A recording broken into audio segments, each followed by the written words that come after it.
गुरु प्यारी सात संगत जी, राधा स्वामी जी। संगत जी, आज 7 फरवरी डेरा ब्यास में सोशल मीडिया के ऊपर आज क्या कहा, और आज संगत के बीच बाबा जी ने सवाल जवाब का प्रोग्राम फरमाया था जी, जो मैं आज आपके साथ साझा करने जा रहा हूँ जी। संगत जी, आप सभी में से मेरी हाथ जोड़कर विनती है कि इस वीडियो में आप शुरू से लेकर अंत तक बने रहें जी। साथ संगत जी, आज बाबा जी ने डेरा ब्यास में सोशल मीडिया के ऊपर काफ़ी बड़ी बात कही, जो कि मैं साथ संगत जी वीडियो के अंत में आपके साथ साझा करूंगा जी। साथ संगत जी, आज लगभग 40 दिन के बाद बाबा जी ने आज डेरा ब्यास में संगत के साथ क्वेश्चन आंसर और सवाल जवाब का प्रोग्राम फरमाया था जी। और सभी संगत को बाबा जी ने ओपन कार में दर्शन दिए थे जी।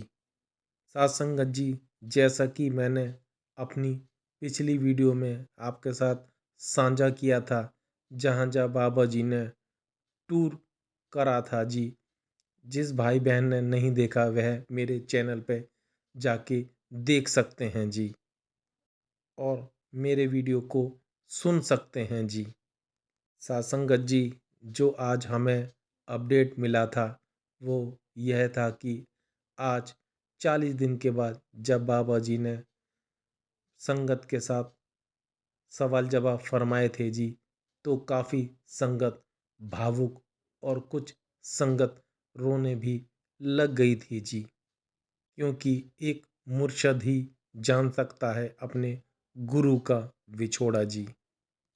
एक लड़के ने बाबा जी से सवाल किया था कि बाबा जी, अक्सर ऐसा होता है कि जब हम लोग अपने दोस्तों के साथ उठते बैठते हैं तो कभी कभार आपस में बहस हो जाती है, और कभी मुंह से उल्टा सीधा भी निकल जाता है।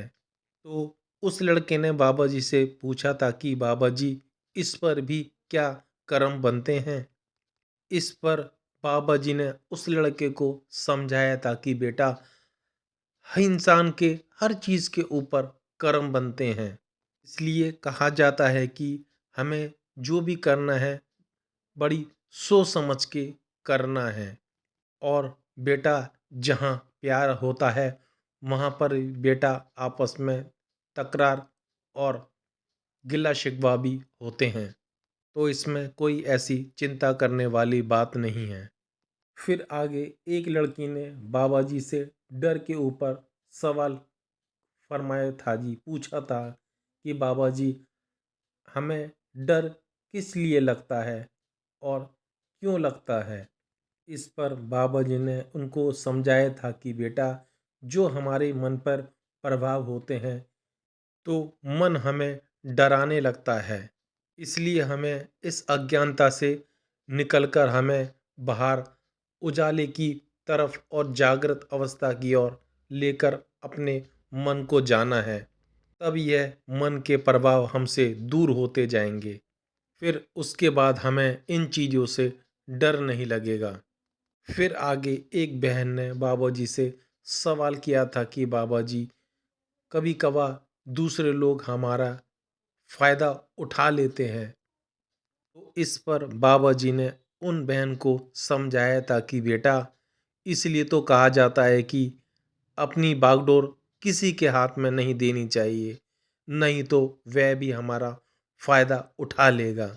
इसलिए हमें मालिक की शरण में रहना है और उसके भाणे और उसकी रज़ा में रहना है। उसके बाद हमारी जिम्मेदारी मालिक की हो जाती है। फिर मालिक हमारी स्वयं ही रक्षा करता है। फिर आगे यही बीवी ने बाबा जी से सवाल किया था कि बाबा जी, मैं अपनी लाइफ में बहुत ही सुख और दुख देखे हैं। बाबा जी, अब मुझसे यह सहा नहीं जाता। बाबा जी ने उन बहन को समझाया था कि बेटा, अब जो होना था हो गया, हमें पिछली बातों को नहीं सोचना चाहिए और हमें इन चीज़ों को भुलाकर आगे बढ़ना चाहिए। जो हो गया उसे भूल जाइए, बस अपना भजन सिमरन करते जाइए, बाकी आगे मालिक की मौज पर छोड़ दीजिए। इसके बाद एक लड़के ने बाबा जी से सवाल किया था कि बाबा जी, मैं अपने जीवन में बहुत ही गलतियां कर चुका हूँ, तो बाबा जी आप मुझे इन गलतियों पर बख्श देना और अपनी दया मेहर मुझ पर बनाए रखना। इस पर बाबा जी ने उस लड़के को समझाया था कि बेटा, हमारे ना तो कर्म कोई ले सकता है, ना कोई अपने कर्म हमें दे सकता है। चाहे कुछ भी कर लो, हमें अपने कर्मों का भुगतान जरूर देना है और मालिक हर चीज़ का हमसे हिसाब मांगेगा। इसलिए हमने एक सोच बना ली है कि हम जो भी कर्म करेंगे, या तो किसी धार्मिक स्थान पर हम चले जाएंगे या किसी बाबे के पास चले जाएंगे, उनसे माफ़ी मांग लेंगे, तो हमारे कर्म ख़त्म हो जाएंगे। तो बाबा जी ने कहा था कि बेटा, ऐसा कोई कर्म नहीं ख़त्म होते, कर्मों का जो कानून है वह बहुत अटल है। बाबा जी ने फरमाया था कि दद्दे दोष न दीजिए, सो किया सो मैं पाया। हमने जो कर्म किए हैं वह कर्म और उसका फल तो बेटा हमें ही मिलेगा, ना कि किसी और को। हाँ बेटा, अगर हम अपना भजन सिमरन करते जाएंगे तो मालिक हमें उन कर्मों को झेलने की ताकत जरूर दे देगा। फिर आगे एक बहन ने बाबा जी से सवाल किया था कि बाबा जी, मैं भजन बहुत करती हूँ, लेकिन मुझे गुस्सा बहुत आता है बाबा जी। इतने साल हो गए हैं कि बाबा जी मुझे अभी तक हुजूर के दर्शन नहीं हुए हैं। बाबा जी मुझ पर अपनी दया मेहर करो। बाबा जी ने उनको समझाया था कि बेटा, गुस्से से क्या हो जाता है बेटा, गुस्से से तो बेटा हमारा अपना ही नुकसान होता है। बाबा जी ने कहा था कि बेटा, हुजूर जी तो बेटा वहीं आते हैं जहाँ प्रेम और निम्रता भाव होता है। पहले हमें खुद को मालिक के लायक बनाना पड़ेगा। जब हम दूसरों से प्रेम करेंगे तब हमसे कोई प्रेम करेगा और तब ही हम उस मालिक को अपने मन में बिठा सकेंगे। फिर आगे एक लड़के ने बाबा जी से सवाल किया था कि बाबा जी, कभी कभी लाइफ में ऐसे डिसीजन लेने पड़ जाते हैं जिससे मैं बहुत ज़्यादा कंफ्यूज हो जाता हूँ। इस पर उस लड़के को बाबा जी ने समझाया था कि बेटा, अगर हम किसी चीज़ को ज़रूर से ज़्यादा सोचते हैं तो बेटा उसके हमारे मन पर ज़्यादा गलत प्रभाव पड़ जाते हैं। इससे हमारे दिमाग के ऊपर एक दबाव सा पड़ने लगता है और हमें उसकी चिंता होने लगती है। इसलिए सत्संग में फरमाया जाता है कि हमें दोनों तरफ बैलेंस बनाकर चलना चाहिए। फिर आगे एक बहन ने बाबा जी से सवाल किया था कि बाबा जी, हमने जो अपना सेंटर है वह बड़े प्यार से तैयार किया है जी। हम सब आस लगाए हुए बैठे हैं कि बाबा जी आप वहाँ पर कब दर्शन दोगे। इस पर बाबा जी ने उन बहन को समझाने की कोशिश की और फरमाया था कि बेटा, आपको क्या लगता है जो दूसरी संगत हैं उन्होंने सेंटर को प्यार से नहीं बनाया होगा। फिर बाबा जी ने फरमाया था कि बेटा आप चिंता मत करो, जैसे ही मुझे टाइम मिलेगा मैं वहाँ ज़रूर आऊँगा। फिर आगे यही बीबी ने बाबा जी से कहा था कि बाबा जी अंत समय में आप मुझे लेने ज़रूर आना। इस पर बाबा जी ने उन बहन को कहा था कि बेटा, आपकी सोच बहुत अच्छी है, लेकिन हम जो है ना सिर्फ मालिक को मांगते हैं, सिर्फ लफ्ज़ों के द्वारा। अगर हम लफ्ज़ मांगेंगे तो बेटा हमें लफ्ज़ ही मिलेंगे। हमें जो भी मिलना है बेटा, वह हमें अपनी करनी में जाहिर करना पड़ेगा। मालिक ने जो देना था वह पहले ही दे दिया है। अब जो भी मिलेगा बेटा, वह केवल भजन बंदगी से ही आपको मिलेगा। फिर एक भाई ने बाबा जी से सवाल किया था कि बाबा जी, उस मालिक को हम कैसे हासिल कर सकते हैं और उसके लिए हमें सच्ची तड़प कैसे करनी होगी और हमें उस मालिक की खुशी को हासिल करने के लिए क्या करना पड़ेगा। इस पर बाबा जी ने उनको समझाया था कि बेटा, आज के दौर में इंसान ने अपना दायरा बहुत ही छोटा कर लिया है। मालिक ने जो इंसान का जन्म दिया है उसे टॉप ऑफ द क्रिएशन कहा है। बेटा, आज जो इंसान है ना, वह इस सृष्टि की सबसे बड़ी ताकत को भूलकर बैठ गया है और खुद को सबसे ताकतवर समझने लगता है। अगर हम उसके भाड़े और उसकी रज़ा में रहेंगे तभी हम मालिक की सच्ची खुशी हासिल कर सकते हैं। इसलिए सत्संग में फरमाया जाता है कि अगर मांगना है तो मालिक से मालिक मांगो। अगर वह मालिक ही मिल गया तो सब कुछ अपने आप ही आपको आसानी से मिल जाएगा। इस पर आगे बाबा जी ने वाणी का उदाहरण देते हुए फरमाया था कि सब कुछ दाता राम है, दूजा ना है कोई। फिर आगे एक लड़के ने बाबा जी से सवाल किया था कि बाबा जी, मुझसे भजन सिमरन नहीं हो पाता और मैं सेवा बहुत करता हूँ, तो बिना भजन और सिमरन के मन की शांति कैसे मिलेगी। इस पर बाबा जी ने उनको समझाया था कि बेटा, मन की शांति कहीं बाहर नहीं है। जब हम अपने मन को अंदर की तरफ मोड़ेंगे और जब हम भजन सिमरन करेंगे तब हमें अंदर मन की शांति आएगी। फिर आगे बाबा जी ने समझाया था कि बेटा, हमें तो मालिक ने सब कुछ दिया है। अगर हम मालिक को ही याद नहीं करेंगे तो बेटा मन की शांति हमें कैसे मिलेगी। साथ संगत जी, यह जो सवाल है यह हम सबको जरूर सुनना चाहिए, जो कि जो सेवादार और जो भी मैन सत्संग के मैनेजमेंट के इंचार्ज हैं। एक लड़के ने बाबा जी से सवाल किया था कि बाबा जी, दिल्ली सेंटर में सेवा करते हुए मुझसे कुछ गलती हो गई थी और बाबा जी, वहाँ मैंने उनसे माफ़ी भी मांगी थी, फिर भी बाबा जी मेरा मैनेजमेंट ने बैच कैंसिल कर दिया था। अब आप ही कुछ कृपा करो। इस पर बाबा जी ने उस लड़के को जो समझाया वह हमें ध्यान से सुनना चाहिए जी। बाबा जी ने उस लड़के को कहा था कि बेटा, गुरु घर में तो बेटा सिर्फ माफ़ी ही माफ़ी है। बेटा, गुरु ने तो माफ़ कर देना है, लेकिन जिस सेवादार को भी बेटा जो जिम्मेदारी दी गई है उसने तो नियमों के हिसाब से ही चलना है।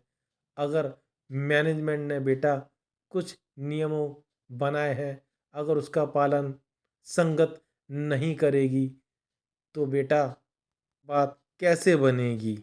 उस भाई को बाबा जी ने कहा था कि बेटा, बाकी आप घबराओ नहीं, आप माफ़ी मांगते चलो, एक दिन वह आपको माफ़ जरूर करेंगे। साथ संगत जी, जैसा कि बहुत बार आपने भी बाबा जी के सवाल जवाब और सत्संग में भी सुना होगा कि बाबा जी ने बहुत बार फरमाया है कि भाई, सेवादार जो इंचार्ज होता है उनसे कभी कभार कुछ गुस्से में निकल जाता है।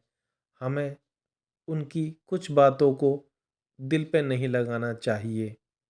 अगर कोई इंचार्ज कुछ कहता है तो हमें वहाँ से चुप करके वहाँ से चला जाना चाहिए। और अगर आप उन्हें बाद में समझाएंगे तो वह ज़रूर आपकी बात समझ जाएगा। यह बात बाबा जी ने बहुत बार अपने सत्संगों में भी फरमाई है जी। फिर आगे एक बीबी ने बाबा जी से सवाल किया था कि बाबा जी, कल मैं पर्ची लेने गई थी लेकिन बाबा जी मुझे पर्ची नहीं मिली। लेकिन मैंने जब वहाँ कुछ ऐसी संगत को देखा जो झूठ बोलकर पर्ची ले रही थी, तो क्या बाबा जी झूठ की बुनियाद पर जिसको पर्ची मिल गई है वह क्या सही बात है? इस पर बाबा जी ने उन बहन को समझाया था कि बेटा, अगर सच के रास्ते पर चलने के लिए हम झूठ का सहारा लेंगे तो बेटा कल को भुगतान भी हमें ही देना पड़ेगा। फिर आगे इसी बहन को बाबा जी ने कहा था कि बेटा, उस मालिक के यहाँ देर जरूर है लेकिन अंधेर नहीं हो सकती। इसलिए झूठ बोलने से बेटा अच्छा है हमें थोड़ा इंतज़ार करना चाहिए, क्योंकि सब्र का फल जो होता है वह मीठा होता है।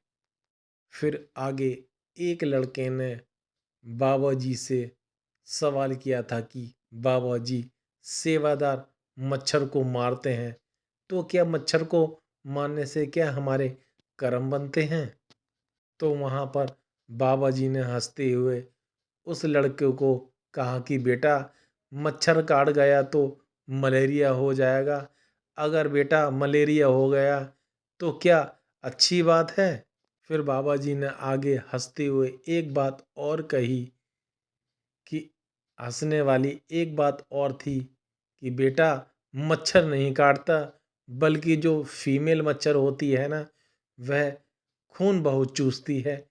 और साथ संगत जी, यह सुनकर काफ़ी संगतें दहाड़े मार मार के जोर जोर से हंसने लगी थी जी। फिर आगे एक लड़के ने बाबा जी से सवाल किया था कि बाबा जी, ना तो मेरा मन पढ़ाई में लगता है ना ही मेरा मन सेवा में लगता है। तो बाबा जी ने हंसते हुए कहा था कि बेटा, फिर तेरा मन किस चीज़ में लगता है? और यह बात सुनकर संगत जोर जोर से दहाड़े मारकर हंसने लगी थी जी। तो इस पर बाबा जी ने उस लड़के को बड़े प्यार से समझाया था कि बेटा, आगे चलकर पढ़ाई नहीं करोगे तो बेटा आपको दूसरों का मोहताज बनना पड़ेगा। इसलिए हमें सेवा के टाइम पर सेवा करनी चाहिए और बेटा पढ़ाई के टाइम पर हमें अपनी पढ़ाई करनी चाहिए। फिर आगे एक लड़की ने बाबा जी से सवाल किया था कि बाबा जी, मैंने 3-4 बार पर्ची के लिए अप्लाई किया था लेकिन मेरी पर्ची नहीं निकली थी। लेकिन बाबा जी, आज मैंने हुजूर जी के आगे विनती की और मेरी पर्ची निकल आई। इतना सुनते ही सारी संगत जोर जोर के दहाड़े मार के हंसने लगी थी जी। फिर बाबा जी ने घूर कर हुजूर जी की तरफ देखा और हुजूर जी भी जोर से हंसने लगे थे जी। तो इस पर बाबा जी ने हंसते हुए उस लड़की को कहा था कि बेटा, अब से तेरी बातों का जवाब सिर्फ हुजूर ही दिया करेंगे। तो इतना सुनते ही सारी संगत दोबारा से जोर जोर से दहाड़े मारकर हंसने लगी थी जी। आगे एक लड़के ने बाबा जी से सवाल किया था कि बाबा जी, ब्यास की तरफ हम क्यों खींचे चले आते हैं? तो इस पर बाबा जी ने स्माइल करते हुए कहा था कि बेटा, मैं इतना सोना हूँ इसलिए। और यह बात सुनकर बाबा जी की सारी संगत हंसने लगी थी जी। फिर आगे यही भाई ने बाबा जी से सवाल किया था कि बाबा जी, मेरे जो मम्मी पापा हैं उनकी सोच बाबा जी मेरे से नहीं मिलती है। इस पर बाबा जी ने उनको समझाया था कि बेटा, इसमें आपकी गलती नहीं है। बेटा, यह एक जनरेशन गैप होता है, क्योंकि बेटा, माँ बाप जो कहते हैं वह हमारे भले के लिए ही कहते हैं। और बेटा, जो माँ बाप ने गलतियाँ करी होती हैं वह नहीं चाहते कि उनका बच्चा भी वह गलती करे। इसलिए बेटा, हमें अपने माँ बाप की सोच की और उनकी कदर करनी चाहिए। और साथ संगत जी, अंत में वह सवाल जो आज सोशल मीडिया पर एक लड़के ने बाबा जी से सवाल पूछा था कि बाबा जी, आज जो सोशल मीडिया पर डेरे की वीडियो और फोटो लोग पोस्ट करते हैं, तो क्या बाबा जी यह बात ठीक है? तो सासंगत जी, इस पर बाबा जी ने उनको कहा था कि बेटा, अब मेरी तरफ से आपको खुली छूट है। अब जो सोशल मीडिया पर डालना है वह खुलकर आप डाल सकते हैं। अब बेटा, समय बदल चुका है।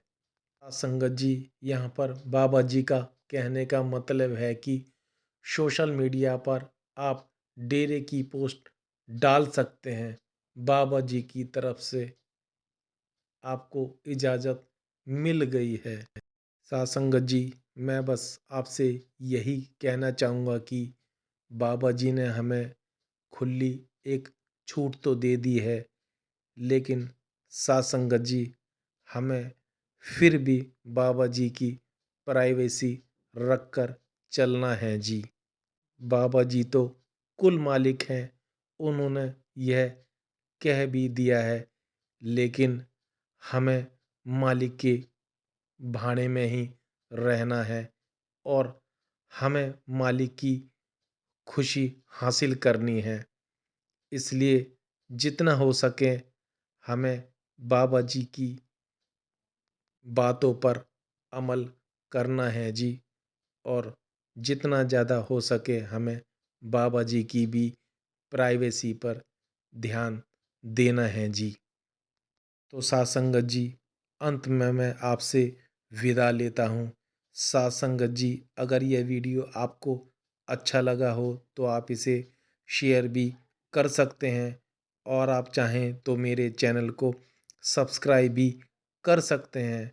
आप मेरे चैनल को सब्सक्राइब करें या ना करो, यह आपके ऊपर है, लेकिन आप यहाँ तक आ गए हैं तो कमेंट्स में राधा स्वामी ज़रूर लिख कर जाएं जी। तो साथ संगत जी, जल्दी ही मिलते हैं एक नई वीडियो के साथ। जब तक आप अपना और अपने परिवार का ध्यान रखिए। आप सभी को दोनों हाथ जोड़कर प्यार भरी राधा स्वामी जी।